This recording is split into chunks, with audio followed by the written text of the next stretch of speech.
Good morning, ladies and gentlemen, and welcome into the wild card weekend edition of the Sunday Sideline Report here on the SIN YouTube channel. Got the old ops guy, got Danny Boy Reginald, yeah, me, Mike Rifkin. All three of us have something in common. We have a couple of things in common, but the biggest one being this: none of our teams are playing on wild card weekend. Gentlemen, how are you? Relieved. Impressed, really. I mean, I'm a Yeah. Cowboys fan. I'm expected to be here. So every time I'm not, Mhm. it's always eating humble pie on these episodes. Yeah. Comes with the team territory. Yeah. More relieved because at least I know that the Jets are terrible and don't deserve to be anywhere near the playoffs, especially after Devontae Adams, um, on his pregame show, dissed the Jets by saying you'll be with them in 2 seconds or whatever the heck that quote was. Um, if you don't take care of business. So, relieved knowing that the Jets are not participating in this and, you know, just another year of watching other teams go after a Super Bowl. Starting yesterday, which Michael was an absolute doozy. We got two awesome games now. Mhm. Awesome games yesterday. And I'm going to start with the one from last night because still can't believe what I saw Yeah. last night in that Bears Packers game.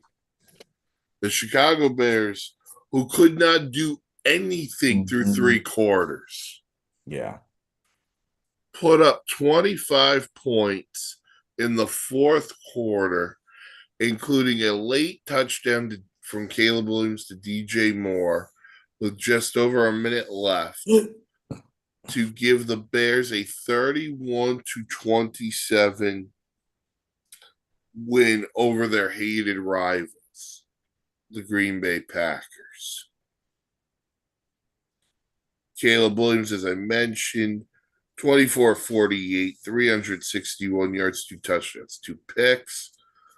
Mark's guy DeAndre Swift had a rushing touchdown and also had 54 yards rushing. The target of the day for Caleb Williams was Colston Loveland, who had 8 catches for 137 yards. For the Packers, you can point to a lot of people for this loss. Jordan Love wasn't one of them. 24 Oh, 46 for 323 and four touchdowns. Romeo Dobbs, 8 catches, a buck 24, and a touchdown in the loss. So Packers go home. The Bears will host the winner of today's Niners Eagles game. So, guys, yeah. what did you think about last night? Well, as I texted Mike, I had ended up with a massive migraine. So by halftime, I was asleep. And, it's 21-3. And I just went to sleep. And I woke up at about 3:34, courtesy of my dog. And I looked over at my screen and I literally said, "What the f?" And I'm looking at it and I said, "What?" And I went back and re-looked at everything that happened. And I'm like, I missed one of the greatest comebacks of all time. What a game. Yeah. Mind you. And I'm going to say, what a game by reading the second half of it, not watching it live. Saw the replays, but that's not as good as watching it happen at the moment. What a game it turned out to be. I'm sorry I missed it. Caleb Williams put it on his back, and to Mike's point, DeAndre Swift, yeah, he is one of my favorite guys. Yeah, fantasy team this year. He did some help sometimes. I truly feel bad for our president who might have gouged out his other eye, and that's the whole ball game right there after this. But I think he's okay with it, considering that the Packers still made it to the playoffs and the rest of us didn't. So No. Like how many more disappointments is Batman going to take? Like let's be honest. he's young. He's young. He's just getting into the third decade. He's got a long way to go. He's gonna be disappointed way more times. It's okay. God. No, look, the Packers we know with next season looming, getting Micah Parsons back and being able to get that defense healthy, we know that defense is just going to be even better. Yeah. But hats off to the Chicago Bears, Danny boy. Well, first things first, I gave the Packers a lot of credit offensively, defensively, because, we were watching a Bears team that was lifeless for 3 quarters. And part of it was the fact that Caleb Williams, we've realized he was very flustered in his first go around the playoffs and first appearance. So it's that. I think the schematics were a little too cute by Ben Johnson and company. The Packers were all over that. And quite frankly, the Packers were dominating on the offensive side. Everyone was catching balls like it was crazy. We had 4 receivers catch a touchdown for the Packers. Like it was an all-around great passing day for Jordan Love. And the combination of the Packers offense and then the surprisingly good defense that really made the Bears look just awful. Uh, it looked like a runaway. I don't know what the hell happened in the fourth quarter. Like it seemed like the Bears somehow woke up and they were able to find a way to win. I think the Packers, I think, had a couple of field goals. They missed a field goal, which was Mhm. just insane. Like in a do or die situation. Again, I know those 3 points, wouldn't really have mattered, but put the game a little out of reach, put more pressure on the Bears. They couldn't even do that.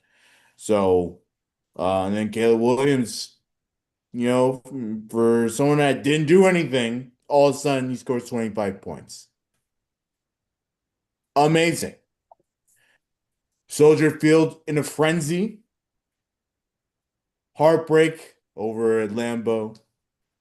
And unbelievable. Unbelievable. By the way, what a crowd for these first 2 games. Just gotta say, first 2 games, Carolina and Chicago had Yeah. some Oh, pretty they good home brought it. crowd. So, but yeah, and you knew once the Bears were coming back, they had the momentum in that fourth quarter. There was no stopping them after that. All they gotta do is just punch it in for any type of score, and boom, touchdowns galore. Crazy. And the Bears had opportunities earlier in the game, and they would just self-destruct. To your point, some of it was the play calling of Ben Johnson. By the way, Ben, love you. Don't need a lot of those reverses. Yeah. You don't need to call them all the time. But the other thing is, and Dan, you kind of hit this one on the head. The missed field goal was such a big play, but think about it. The Packers' usage of time management in that spot. Mhm. Matt LaFleur is still throwing the ball down the field. So incompletions now are stopping the clock. And then outside of your own timeout, Yeah. because they burned the timeout, they get a delay of game penalty. Mhm. That can't Brutal. happen. Brutal. as well as Jordan Love played, you gotta know you can't take the delay game there, especially in the wind in Chicago, because now a 44-yarder is the game. And then the defense could not stop Yeah. Caleb Williams. So Jeff Halfley, good luck for you. I don't want you as my head coach next year. So good luck, buddy. But here's gonna be the other thing for the Packers. Matt LaFleur doesn't have a contract for next year. So that's gonna raise more speculation. Yeah, I think he's Would Jim Harbaugh go to the Pack? Yeah, that'd be funny. Um, he's under contract for one more year, right? Like he's not up yet. So I will double check, but I believe he's up because they're talking about negotiating with him. Let me see. Contract. either way, there's gonna be a lot of questions for LaFleur because and look, I don't mind the Packers keeping LaFleur for stability and continuity. At some point, God, I don't care what Pac-Man said. He can be like, well, it's okay. We made the playoff. No, no, no. You got to win at some point. Like, you got to win. Mm-hmm. Like, aren't Packers fans tired of not winning a Super Bowl? Yeah, they only have four of those things. Like, I know certain teams who have five. But Dan, to your point, keeping a guy around because you just make the playoffs just to take a shot at Mark for his little comment. That's the Jason Garrett effect. ouch. Am I wrong? No. That's the reality. It's true. You gotta win the game, bro. Yeah. First, and look, Packers have had several second round or they've gone past the wild cards, gone past the second round a couple times too. So it's not always a disappointment, but you gotta win a Super Bowl, man. I'm sorry. And look, I think the only reason why I'm giving them some sort of pass because they didn't have Micah Parsons. But time's Right. ticking. And that's when their season basically ended because the defense at that point couldn't stop anybody. But just to go after the question, no, LaFleur's up. It was through this season. Oh, well, I must have read He's it. under contract through the 2026 season. So I guess he's basically through next year. No, Yes. this would be considered the 26 season. No, because this is 2025. 25. Yeah, so he's got basically 1 year. So basically, the decision is extend him or let him go because you can't leave him as a lame duck. I mean, if the and look, I know the Packers because I know a lot of these teams who have coaching vacancies, they're already like lining up interviews and showing interest. I mean, if the Packers really want to get out ahead of it, like You do it now. announce by tomorrow or Tuesday what's Yeah. going on. But man, That's a tough call. it'll be an interesting one. But what a fourth quarter by the Bears. Yeah. Yep. Yeah, all of a sudden they're all waking up in the fourth quarter. By the way, we got the biggest news out of that game, too. 81-year-old Al Michaels will be back next year calling games on Amazon Prime. Unreal. I The love GOAT, Al Michaels. and I love Al Michaels. I love him and I want him to keep announcing forever. Just not playoff football because he is boring as hell. Like I'm sorry. Like, there was a time where Al Michaels and playoff football, playoff baseball, playoff basketball, yeah, I want his ass in the broadcast booth.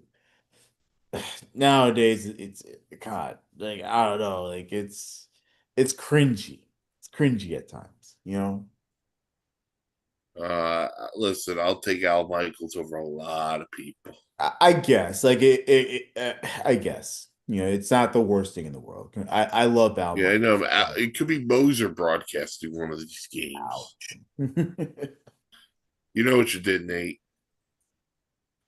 All right. So Bears, once again, the Bears will play the winner of today's Niners Eagles matchup, Mhm. which means the other NFC divisional matchup next week will be an interdivision battle when the Seattle Seahawks host the Los Angeles Rams of St. Louis, who beat the Carolina Panthers by a score of 34-31 as Matthew Stafford hit Colby Parkinson with just with just under 40 seconds left. Mhm. And what Stafford, a catch that was. Yeah. by the way, a great throw too. Mhm. Stafford 304 yards, 3 touchdowns, and a pick. His target of choice was Puka Nakua on the day, 10 catches, a buck 11, and a touchdown. For the Panthers, Bryce Young was good, 21 of 42, 64 touchdown and a pick. Chuba Hubbard had 2 touchdowns rushing. And Mark, it is Jalen Coker who went Thank you. for 9, 134, and a touchdown in the loss. Mhm. Yeah, with that, What a game. with What a that, great game. that catch by Coker in the back of the end zone, that was a for Bryce Young, that is what you call a picture perfect passing catch. Because that only had to be, it had to be only in one spot and it was there for that catch. I give a lot of credit to the Carolina Panthers as a team, not just one player here. This entire team came out and played as one unit. They went up against who's most likely going to be your NFL MVP, and they didn't make it easy on him. They made them work for it, and that was great to see. If I have one negative thing to say about the Panthers, it's the running game kind of failed. Normally, you'll see Rico Dowdle and Hubbard each around 46 to 50 yards, but Rico Dowdle only amassed about 22 yards, and that was kind of an issue. But the Rams move on, and as Mike said, they head over to Seattle for another great game. Danny boy, your take. I thought the Panthers played very well. Um, I was pretty shocked by not how the Rams defense was flat all game. And Carolina took advantage of that. Like they realized that, you know, the Rams were not necessarily going after them as much as they thought. They also the Rams also were making plays, weren't putting too much pressure, and it allowed Carolina to slow down a bit and read the room and make some big plays. Obviously, offensively, you know, the both teams were just absolutely stellar. It was great. But Carolina being in that game and having a lead late in the fourth quarter was something I denied that I'm being on guard, Mike. I have to admit to you, like I was not expecting that, and that is just tremendous stuff. I've always said no matter what happens with Carolina, they had a phenomenal season. Like I'm not gonna take this away from them. You know, the Rams are good. They're gonna make plays, and they did. Like, you know, you expect Matthew Stafford to, with less time on the clock, to go down the field, score a touchdown. You know, that's the reality. I don't expect that from Bryce Young yet. And he had that opportunity late.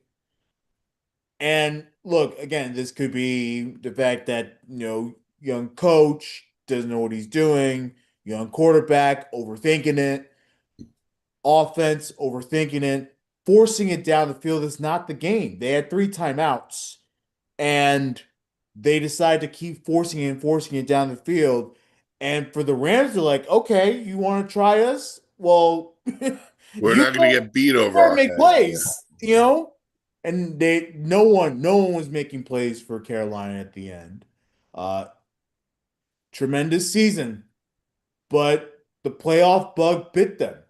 I think a lot of it was the fact that um, Rams are just better. They know what they're doing. They know how to make the big plays when they have to. And um, though Carolina played them so well, at the end of the day, they just weren't ready for the moment. If you go back to that first meeting, one of the big keys was Carolina converting fourth downs. And two of Yes. those fourth downs were big touchdown plays. Yeah. They were 0 for 3 on fourth down yesterday. And so when you go 0 for on or fourth down, what happens is you're giving the Rams a shorter field. And at least the first drive, the Rams took advantage of that. And then Puka Nacua was like, peace, I'm good. You know, and by the way, right before halftime, Puka Nacua drops a touchdown pass. I know. And, Yeah. They had a lot of drops yesterday, for sure. and you know, his head was in his hands, and I'm not picking on the guy at all. I was just like, it was a rarity to see because throughout this game, I was waiting for Devontae Adams to show up. And then finally, in the fourth quarter, Matthew Stafford was like, oh, light bulb, Devontae Adams is back.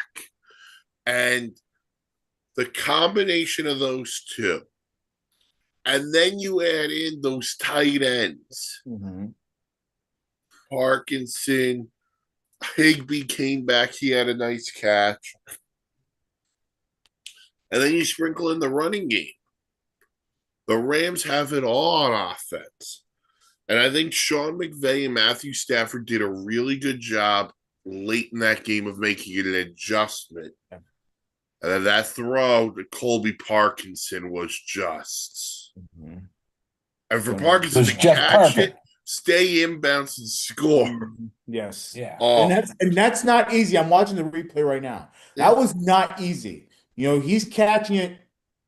I mean, it's just incredible. Yeah. But tippy toes, baby. That's what that was. And he had to spin. Toes. He had to spin. Yeah. Turn, and he hit the pile. Yeah. I mean, he would have definitely ranked high with Dancing with the Stars with that move. But Dan, to your point on Carolina, like, this is a really good learning experience. And as you go forward, you now know what you need to do to build this thing around Bryce Young. Yeah. Because over the past couple of years, it was he didn't have the weapons or he doesn't have the offensive line. Well, guess what? Now you know he could be the guy. So go get him those weapons and offensive line and try to become a force in the NFC South. Because guess what? No one else is going to do it. No. We just saw what Tampa Bay did. Right. Atlanta, we have no idea what the hell they're doing. They just hired Matt Ryan to be their president of football operations. And the Saints need a lot of work to be done too. Yeah. If anything, it'd be Carolina and New Orleans leading the pack because they have something brewing in New Orleans as well. I will say, you know, look, this Carolina team has flair for the dramatic. You know, a block punt down by 3 that gives them short field. Wow. And then of course that leads to the touchdown. Like, this team is good. You know, like, you can definitely see that they were hungry. But again, you know, to them it's the inexperience of the playoffs that really got to them this time. I don't disagree with you there. I think that's an actually very good point. You know, First time on that big stage. It's hard Yeah. to do, but hats off to the Carolina fans for really, supporting this team there. Um, if I'm going to say one thing, it's what I had to say earlier. Look, I have respect for both running backs who are on this team, and Hubbard and Dowdle. I have no doubt they can be part of a backfield, but they don't belong together in the same backfield. They are Oh, too incomparable. They can't really get it down. Let one go and you go sign someone, go sign a higher end running back, and then you can keep one of the two. I mean, it's not necessarily a crazy thing to be like, okay, well, what if Hubbard is the one and Dowdle's the two? And then, you know, also knowing the fact that, Hubbard can catch the ball, so he's sort of like a Mhm. receiver as well. Like you can package that a little bit. Unless you want to go after somebody else. I hear Brees Hall's on the market. So, if you want him, you can take him. Like, um, yeah, I think the Carolina definitely has something going. And they just need better players um that could be winners. And by the way, you go to the playoffs, players are going to start flocking to you. Like, yeah, all of a sudden, right? Make it a thing, yeah. So we'll see what happens in Carolina. The Rams will go to Seattle next week. We got 3 more games today Hmm. and one tomorrow. And we got the first one today. We got the Bills traveling to Jacksonville to play the Jaguars. And it's funny, Mark, because I was talking about this with Noah Wishbone on Friday. Shout out Noah Trombley. It feels like the Jaguars are the most unknown team in the playoffs because they're never in the national spotlight outside of Trevor Lawrence because former number 1 pick. But this is a big game for the. Obviously, it's a big game for both, but this could be a coming out party for the Jags to show America what they are. Excuse me. I think you said it right, Mike.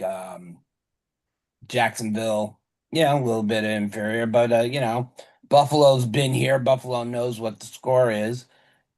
This is a much different Jacksonville team than what it was last year. Trevor Lawrence, former number 1 pick, has grown. You can see it. Yeah, he does have those 3 pick games, but you want to know what? If your team still wins, you can throw 9 picks. I don't care if your team wins as long as you keep moving on. This is not going to be a very easy game. It's going to be helpful, again, to have your home crowd there cheering you on, so hopefully the crowd can disrupt Josh Allen a little bit. But here comes the problem. You're going to try to disrupt the guy who knows what the score is here. If you could give me anybody in the first round, it's Josh Allen. And this is coming from a Dallas Cowboy fan. Josh Allen is going to go out and dominate in this game, and he's going to do it basically himself. And the reason why I say that is because he knows it cannot be over here. He's got to get it back. He's got to move on. He is going to do everything he can to make sure this team wins, from making sure the right play calls, and I wouldn't be surprised if he shakes off some plays here and there. I think Trevor Lawrence has the right weapons to take on this Buffalo defense, but this Buffalo defense has played against teams that are better than Jacksonville, and I expect a big win out of Buffalo today by at least 2 touchdowns. On the road. Mm-hmm. That's a tough thing. That's a tough one. Like, So I'll just I know. Look, I know it's tough, but I have seen this before from the Jaguars. They're gonna implode. I'm sorry. I mean, first of all, I hope you're right because they hate the Bills. Um,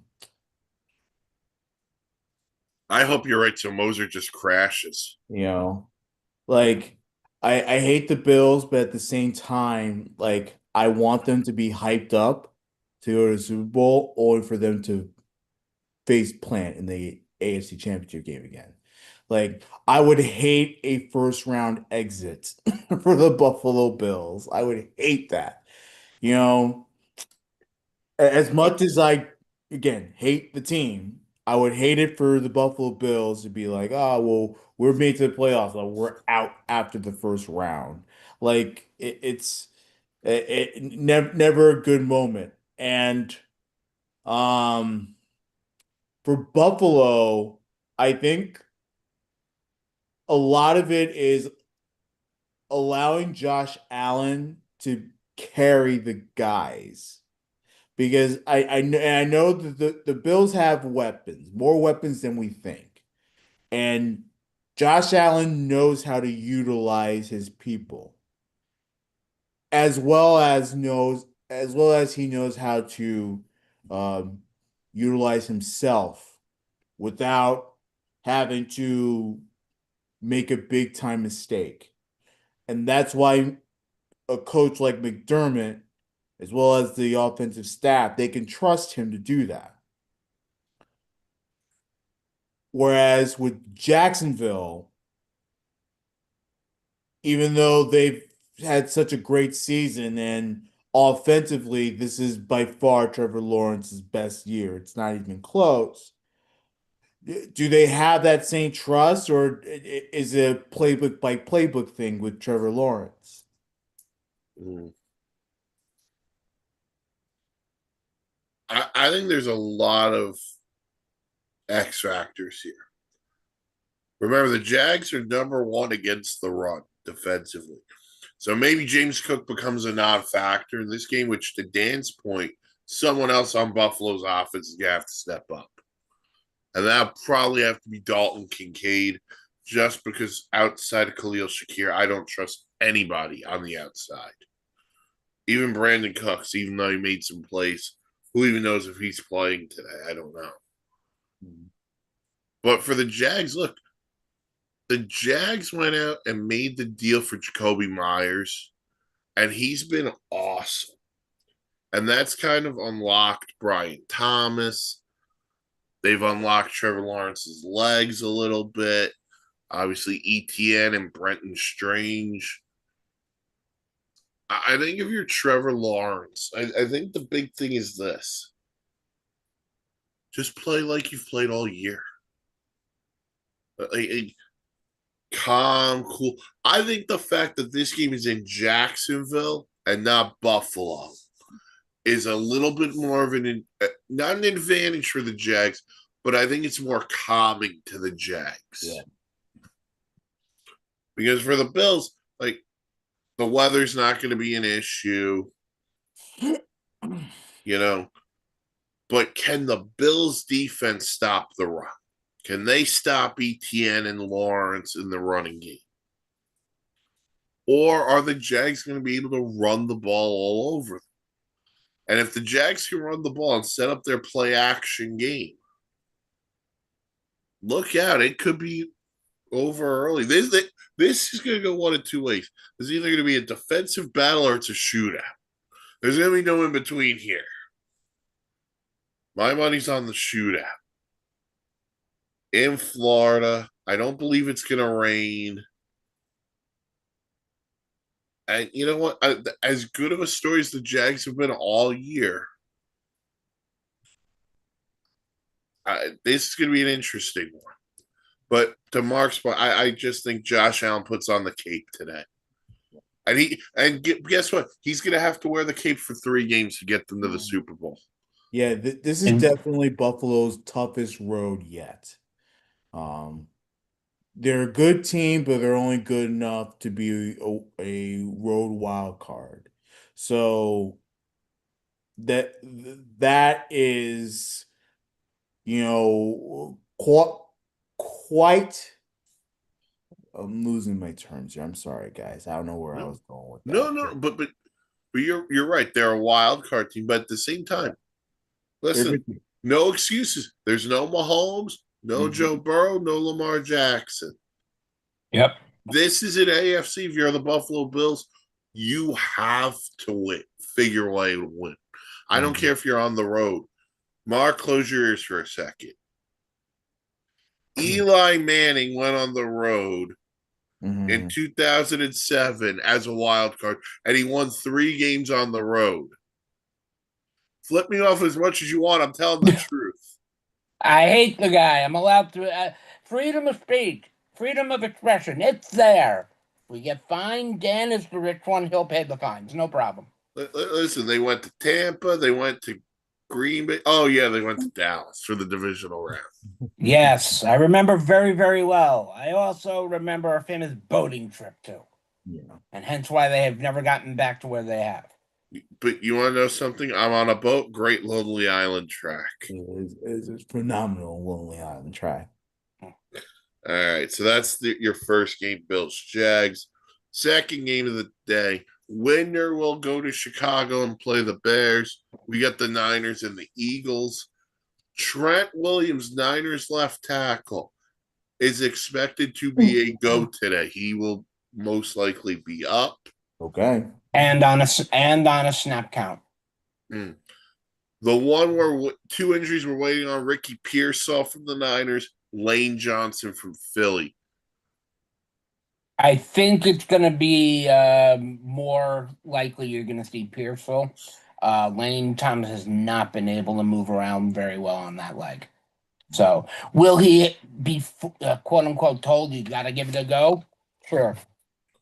I mean, you need him out there, and if he can't go, then you go to the next best man. And Mark, up until last week, the best offensive football was the San Francisco 49ers.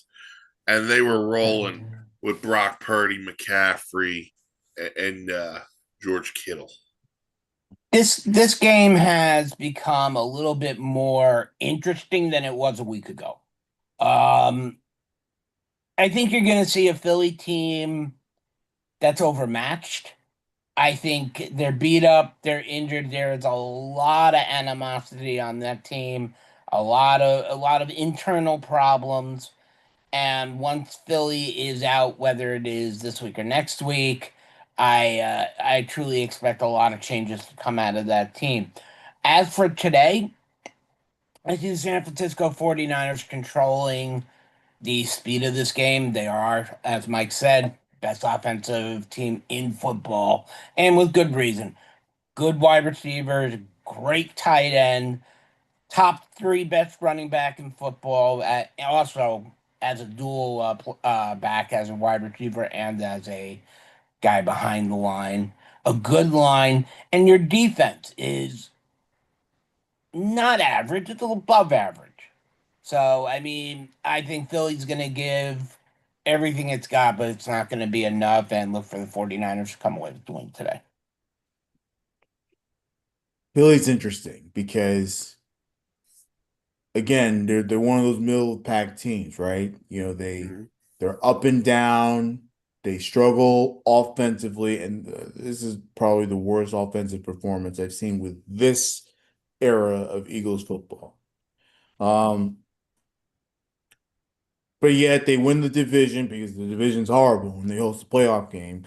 And it's gonna be pretty loud in Philly. Like they love their playoff football. Um, so I think that is there, but the Niners, I don't think they care because all season long they dealt with way too much adversity for a team that has so much expectations, and yet they made the playoffs and they have what was it, 12 wins, 13 wins, whatever the heck it was. They won Um, 12 games. They had a better record than Philly. like they're a great team. Getting Pearsall back is interesting. It's a different dynamic. It allows the Niners to spread the game a little bit better, even Mhm. though he probably won't have that many targets because he's been hurt.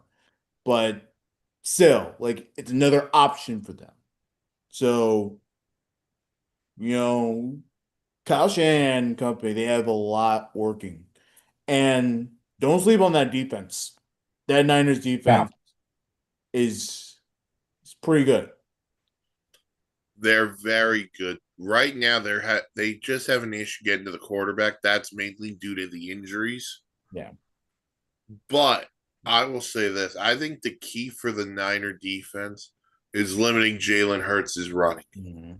and I don't even think the Niners have to do anything about that. You know why? Jalen Hurts refuses to run at times on his own. Yeah. He's scared a lot more this year than any other year I've seen him. And that's what I'm getting to. It's this offense Yeah. has been consistently inconsistent all year. Yeah. Like, think about the last time we saw the Philadelphia Eagles offense at home. It was in Buffalo, and they were a Josh Allen 2-point conversion away from losing that game. And they didn't move the ball in the second half. They couldn't move Mhm. the ball. I think this is a massive issue, going to be a massive issue at some point in the playoffs. They've got to find a way to get Saquon rolling early. Then they got to find a way to get AJ Brown and Devontae Smith into the game.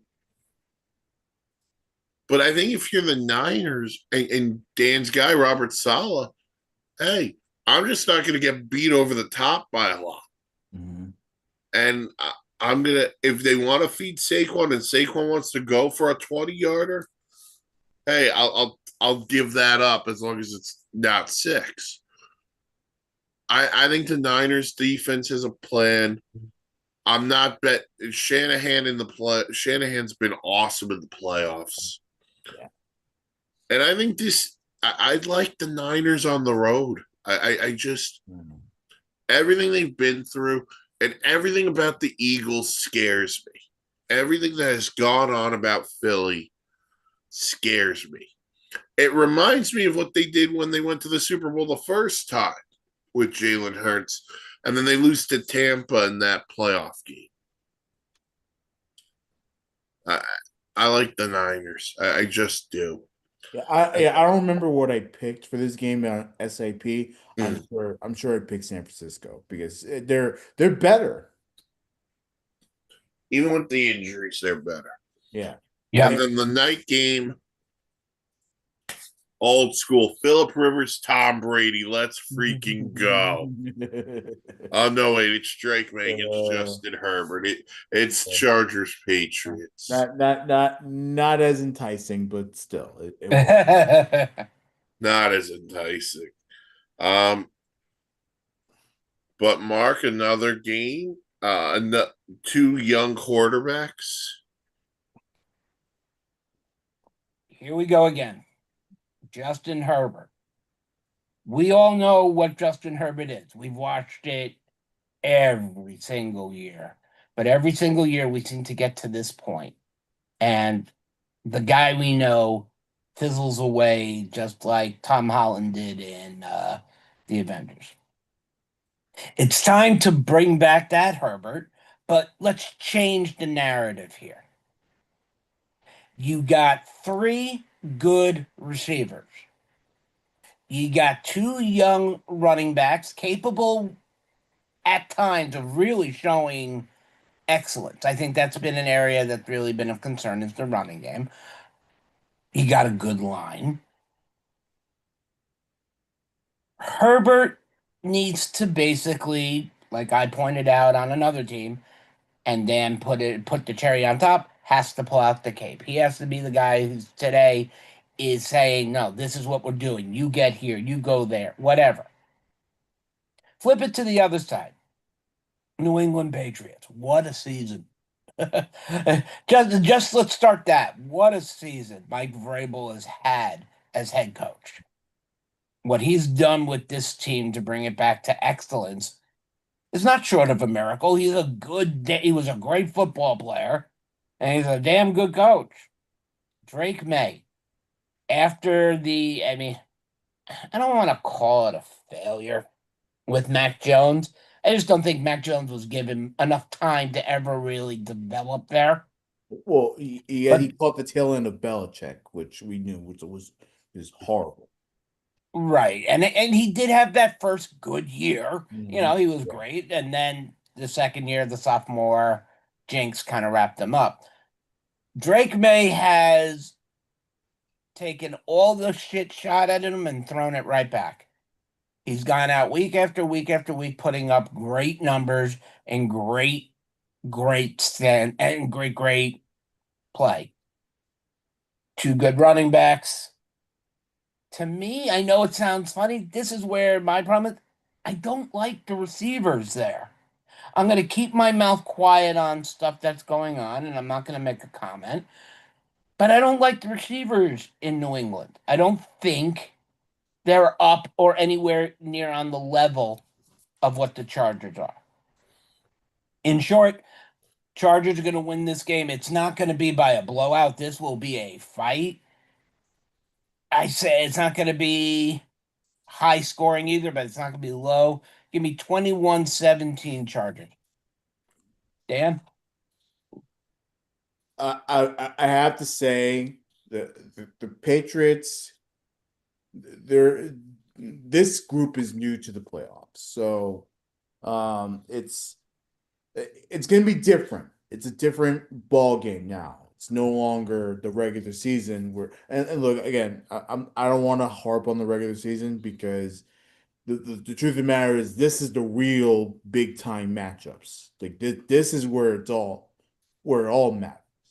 Um, but during the regular season, the Patriots took care of business against weak teams, which is a sign of a good team because if you're as good as you say you are, you can beat anybody. And they nearly did, you know. So the Patriots have that. I think the Patriots have done a tremendous job this season. For Robert Kraft for identifying that he did not have a coach in Gerard Mayo. As I feel horrible for the guy, but he identified that, got Vrabel into the building, and Vrabel has built a tremendous coaching staff that has led the Patriots to having this phenomenal season, and it's worked wonders. The Chargers have also had a great year. The problem with them, especially with Herbert, Herbert hasn't won a playoff game yet. And he's gotten his feet wet way too many times to not have won a playoff game. And, the whole point of getting Harbaugh into LA was to get him over the hump. Well, when is that going to happen? I don't know. I mean, I think this game's gonna be it's a back and forth. Like I'm not quite there. I think I picked the Patriots, but it's like I'm not quite there. It's like 50-50. Like I don't know who's gonna actually take it because as much as the Patriots have been good, I'm with Mark in the sense that I don't know how the receivers are going to respond in this playoff atmosphere. And then at the same time, as you know, because LA hasn't really, done much in this playoff, in their playoff lives, this era, I just think that I don't know what I'm going to get out of them. So I think it's the perfect matchup for Sunday night, and you can expect a lot, and it's going to be a battle. This is probably going to be the closest battle we've had out of all the wild card games. Mark, you brought up you don't love the New England Patriot receivers. Yes. The Patriots at least have an alpha in their room in Stephon Diggs. Sure. I'm still trying to figure out who the alpha is for the Chargers. Quentin Johnston got off to a hot start. Then he fell off the face of the earth. Then he got hot again. And then he fell off the face of the earth again. So he's due. He might be due. Lad McConkey, as He's much as been I the love biggest. him, He's been the biggest hodgepodge of the season for them. he's been up and down. Keenan Allen is old. Experienced, experienced. Well, him and Diggs, I think, cancel each other out when you're Yep. talking experience. So the question is going to be outside of those two guys, who's going to make the most plays? But the I other, think. Oh, sorry. I thought you were asking me a direct question. Go on. no. But the other thing is this. Remember, the Chargers are down Joe Alt and Rashawn Slater, both tackles. So if you're New England, you have to find a way to exploit that and get to Justin Herbert. And remember, his non-throwing hand is still hurt. Yes. That might be a factor depending on what the weather looks like tonight in New England.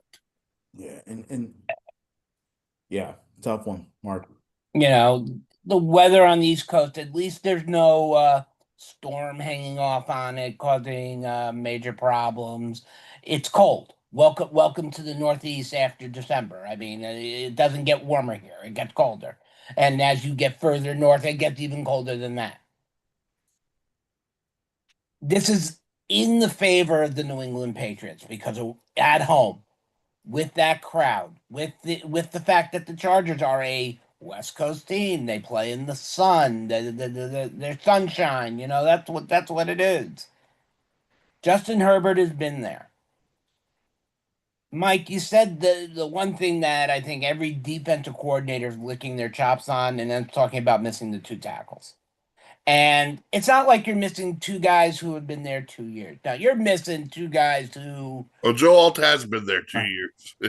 But no. But I mean, they've played. They Yes. they're phenomenal. Missing them is a stat maker right there. You cannot blitz Justin Herbert. And the reason why I say this is because Justin Herbert probably has the fastest throwing arm in the NFL. He gets the ball out quicker than, I can't say every quarterback, but I believe I read it. Faster than anybody. And there's only one player I know on that wide receiver core who can definitely turn a very quick slant into 4 or 5 yards when needed. And that's, to Dan's point and Mike's point, when I said experienced, that's Keenan Allen. He is going to play a very big role in this game, not in the touchdown way, not in the 40, 50-yard play. They need 3, 4 yards. That's what they're going to be doing. It's going to be quick slants. He's not going to be dragged out over. And when they commit to that, meaning the Buffalo Bills, when they commit up, then you're going to open up that field for Quentin Johnson. And the biggest question mark, what the hell happened? Lad McConkey. I mean, who was projected to have a much better year than he did. Well, I think that's where Keenan Allen took away from a little bit this year. But I think the other thing is this. If you're the Chargers, run them Marion Hampton. Keep running them. Keep going. But listen, I think this will be tight. I think New England holds serve at home. And then we got tomorrow night. The Steelers and the Texans. And Mark Sky, Aaron Rodgers. So not my guy. So not my guy. He is evil incarnate. Now I'm gonna say this, like I say, for out of my respect to Derek Jeter. I hated Derek Jeter because he was a friggin' Yankee. Probably one of the best players I ever watched play the game. I hated Aaron Rodgers as a Green Bay Packer, beat Dallas. Still probably one of the best quarterbacks I ever saw play the game. They'll get their just dues, but I will hate them from time come when they play on a team that I can't stand. No offense, that's just how I am. uh, but he'll get DK Metcalf back tomorrow. Yeah, I know. What convenience. Is it gonna What be enough? Is it gonna convenience. be enough though? That's the real question. Against Oh, this Houston I don't think defense, it is enough. No. Like this with Derek Stingley Jr. in that secondary, really, it's if there's anybody who could probably pick them apart, it's 3 years ago this guy, mhm. not today's Aaron Rodgers. Yeah. Aaron Rodgers has lost zip off the ball. You can see it. Nope, but the guy's 40 plus Well, years old. Come on. we saw it in 2024 too. And I know Yeah, he threw a bunch of touchdowns, but Aaron Rodgers is nowhere near what he once was. right. It's not even close. I think And having DK will definitely give it a much more boost, meaning he'll have more chances to throw to Calvin Austin and maybe get the ball into Freiermuth a little bit more. yeah, But this Houston defense, come on. Aaron Rodgers can't move. If the line cannot protect Rodgers and Rodgers has to move laterally, it's over. yeah.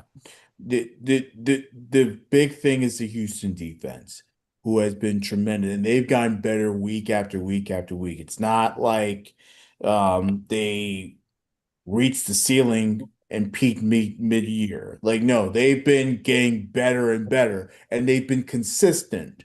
So I think the trouble that the Steelers are going to have is literally that. And the fact that you have an old quarterback who still he's gotten done once in the playoffs. He's had one Super Bowl run and hasn't done much since then. You know, so the history's creeping up right there. That's the thing that's working against Pittsburgh. Um, I think the only advantage is that they're home, but that let's see, like it's all about what the players do, right? I think the other thing that's been interesting about the Texans is CJ Stroud's been throwing a pretty nice deep ball recently. And the Steeler defense had some breakdowns last week against Lamar and company. Maybe the Texans could exploit that too. But yeah, I think the Texan defense is just that they're gonna go in there. They'll probably blitz Rodgers to hell. I remember the Mhm. one team Rodgers always struggled with. It went in Green Bay, San Francisco. Where does D'Amico Ryans come from? San Francisco. It's not an Congrats. easy game. Hmm, Not an easy game, you know, and it's not going to be a very high scoring game either. no. No. Shout out Dan's cousin D'Amico Ryans though. Uh, Godly. Oh man. So listen, I'll do for wild card weekend. Hope everyone enjoyed the games yesterday, enjoyed more of them today. We'll be back next Sunday previewing the divisional round.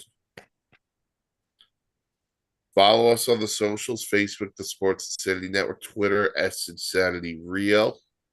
Go to the website, thesportsinsanitynetwork.com. Great blogs, vlogs, plane strings, and automobiles. Like, comment, subscribe here to the YouTube channel. I know Dan and Bill will be doing SIP tomorrow. So listen to the podcast wherever you get your podcasts. Mark, anything on the dugout? Yes, we got a big episode coming up with Joe Knapp from Half Trick Breaks. We will be showing off before it heads out for co-signing the sales sheet, Shadur Standard 101 that was pulled for us on Half Trick Breaks. So look for a live uh, episode regarding that card. And please, you know you love the old ops guy. The old ops guy wants to do more one-on-ones. So when you see that card go up, bid, bid, bid, bid, bid. Yeah. Bid like your life depends on it. Mm. All right, for the old ops guy, Dan, I'm Mike. Enjoy the games today. And we'll talk.